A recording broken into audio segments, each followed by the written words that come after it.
Muy bien, seguimos, estamos en comunicación con Agustín Barletti, abogado, escritor, periodista, autor del libro Salteadores Nocturnos, novela histórica de Arturo Umberto Illia. Agustín, Leonardo Papaleo te saluda. Hola, Leonardo. ¿Qué tal? Un gusto que nos hayas atendido y bueno, preguntarte cómo nació tu interés en escribir una novela histórica del ex presidente Arturo Illia. Bueno, la familia Illia y mi familia históricamente fueron muy amigas.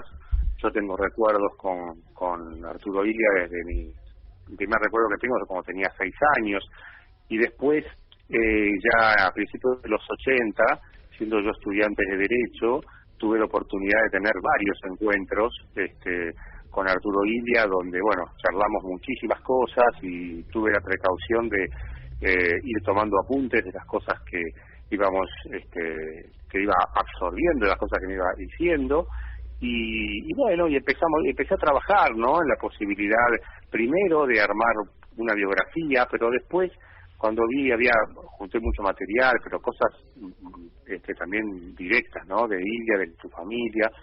Decidí por el formato de novela histórica, porque en realidad yo creo que Arturo Illia fue una novela de amor por el país y tuvo una vida novelada, con lo cual tenía que ser ese el camino.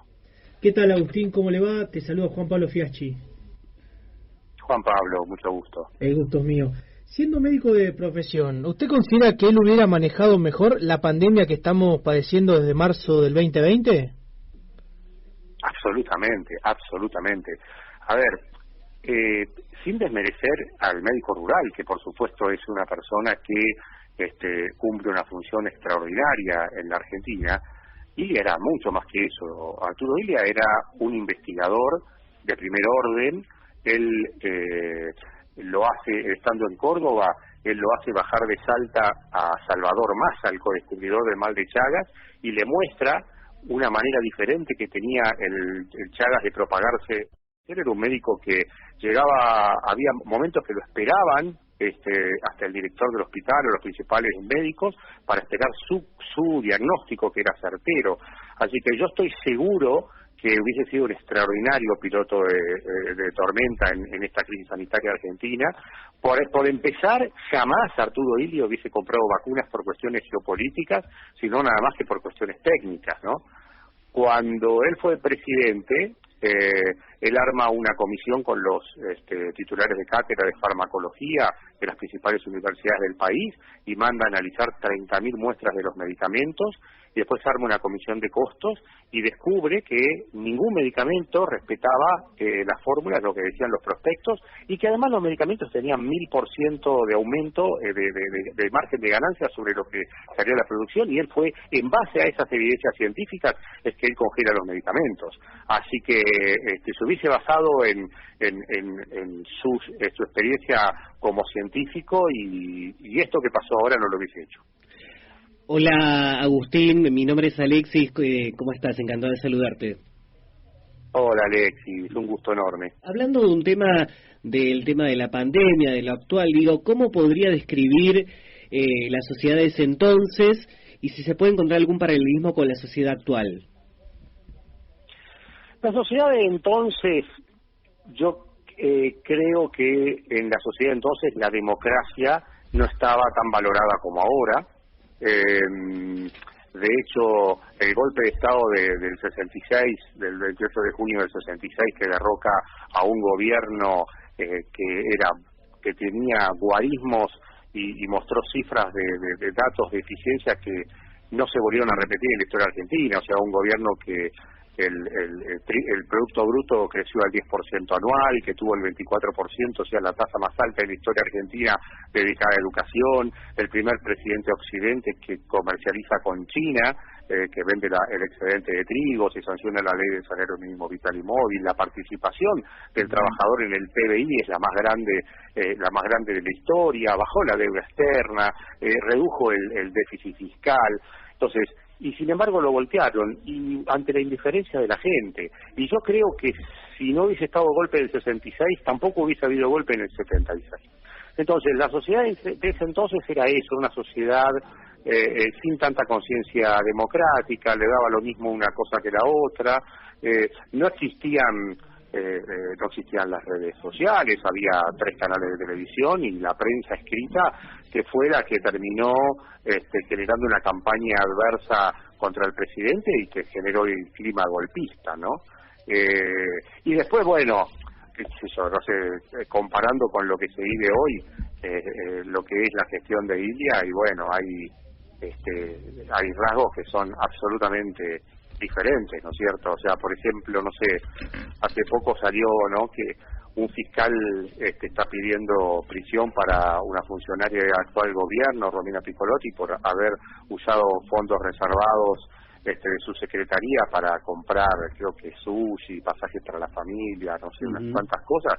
Bueno, el 28 de junio del 66 lo derrocan a Arturo Illia. Ese día a la tarde, el coronel Ballesteros entra a tomar posesión y ver cómo estaba la cosa, entra al despacho del presidente, abre la caja de seguridad del despacho y encuentra 240 millones de pesos en efectivo. Y empiezan los gritos: acá están las pruebas de la corrupción de este gobierno. Hasta que un empleado de carrera de escalafón de la Casa de Gobierno le dice: ve, amigo, estos son los fondos reservados del presidente, de los 3 años que estuvo el presidente, que pudo haber usado sin rendirle cuenta a nadie, y no los usó y están ahí guardaditos. Y el coronel Ballesteros dijo: ¿para qué lo habremos sacado a este tipo? Así que yo veo mucha, como un blanco y negro de lo que fue a lo que es hoy, ¿no? En muchas cosas del gobierno en Argentina. Y Agustín, ¿qué nos puede contar acerca de lo que haya recopilado de la relación del gobierno de don Arturo Illia con los Estados Unidos? Bueno, por suerte, una de las cosas que pude agregar en mi, porque es una novela histórica por el formato, pero la gran mayoría de todos los hechos son absolutamente ciertos. Y pude acceder a todos los cables que envió durante el gobierno de Illia, que envió la embajada de Estados Unidos en Buenos Aires a Washington. Estados Unidos reconocía al presidente Illia como un líder, y en ese momento la Argentina, ¿no?, como un país líder. Pero también tuvo momentos de rispidez, por ejemplo, cuando Arturo Illia anula los contratos petroleros que había suscrito el presidente Frondizi, cumpliendo con la campaña, con la promesa de campaña, y los anulan. Eran contratos que, bueno, yo en este libro también, en la novela, los desmenuzo, y la verdad que eran contratos leoninos, ¿no? Eran contratos tremendos, donde nosotros resignábamos todo, no solamente la soberanía, sino también económicamente. Y bueno, Estados Unidos hizo una presión muy fuerte para ver qué estaba pasando, y Illia le mandó una carta personal al presidente Kennedy, donde le decía que esto era una medida de soberanía argentina, que si le muestra cómo eran los contratos, y si usted como presidente de Estados Unidos hubiese ido a alguien a hacer estos contratos, ¿qué hubiese hecho usted? Y efectivamente Kennedy después, en la última conferencia de prensa que él da, le preguntan sobre esos contratos, y dijo que el presidente Illia le había explicado perfectamente lo que había pasado, y que estaba de acuerdo con la decisión argentina. Y después, bueno, de ahí es una conferencia de prensa, después se empieza la gira, se va a Dallas y lo asesinan, ¿no? Y Agustín, ya le hago la última para ir cerrando esta comunicación. La relación del sindicalismo con el gobierno en ese momento, si nos podría comentar cuál es su apreciación. Bueno, a ver, le doy un dato clave. Cuando asume Onganía, el dictador que fue el que derroca, que surge del gobierno que derroca a Illia, Bandor, Rucci y Alonso, o sea, las 3 cabezas más importantes de la CGT, estaban el día en la jura, ¿no? A Illia le tomaron fábricas, y eso que, insisto, él sanciona la ley del salario mínimo vital y móvil, y además de eso es el que le da al trabajador la participación más grande en el PBI de toda la historia argentina. Lo que sucede es que el gobierno venía también, el gobierno asume en el 63, enseguida levanta la proscripción del peronismo. El peronismo va a elecciones en el 65, a los 2 años, recordémonos que en ese momento el mandato era de 6 años y cada 2 años había elecciones, gana el peronismo por muy poco, y el peronismo veía que las elecciones del 67 las iba a ganar el radicalismo y gobierno, porque estaba muy bien, y bueno, parte del golpe de Estado, que también fue apoyado y festejado por el general Perón desde Madrid, tuvo que ver con eso, ¿no? Con terminar con un gobierno que probablemente les iba a quitar a los sindicalistas muchas de las prebendas que después volvieron a conquistar, ¿no? Y Agustín, ya cerrando y agradeciéndole mucho esta comunicación, si podría recomendar el libro y dónde la gente puede acceder al libro. Bueno, muchas gracias. El libro en formato papel se encuentra en las principales cadenas de librerías de la Argentina, y se puede comprar también por Mercado Libre, por los sitios de compra online. Pero a su vez también hay una versión ebook para Kindle que se puede bajar se puede encontrar en los principales, también en Amazon, en Apple, en Google, en los principales sitios de compra de libros a nivel mundial.